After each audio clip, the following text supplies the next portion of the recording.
শুভ সকাল। আজ আমি আমার ছাদ বাগানের কিছু ফলের আপডেট দিব। আপনারা এটা একটা ডালিমের গাছ দেখতে পাচ্ছেন। ডালিম এবং একই সাথে ফুল ফল ধরে আছে। সেই সাথে আমার এখানে একটা কমলার গাছ দেখছেন এবং সাথে আরেকটা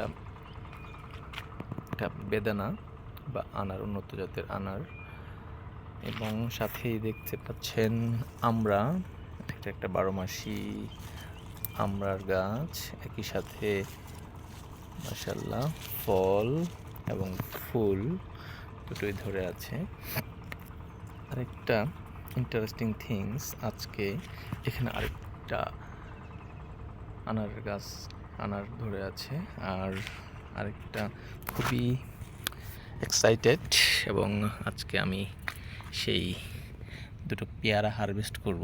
আসলে এটা একটা খুবই সামান্য বিষয়, বাট আমার জন্য অনেক আনন্দের, কারণ নিজের ছাদ বাগানের সামান্য একটু প্রয়াস থেকে দুটি অর্গানিক পেয়ারা আমি হারভেস্ট করব এবং এটা আমার বাচ্চারা খাবে। সত্যি এটা আমার জন্য অনেক আনন্দের। তো সবাই দোয়া করবেন। আমার ছাদে আরও কিছু সবজি এবং ফুল ফল আছে, আমি এগুলো করছি, এবং আসলে উদ্দেশ্য হচ্ছে যাতে আপনারাও করেন এবং অনুপ্রাণিত হন, আমিও যাতে কন্টিনিউ করতে পারি। দোয়া করবেন। ধন্যবাদ।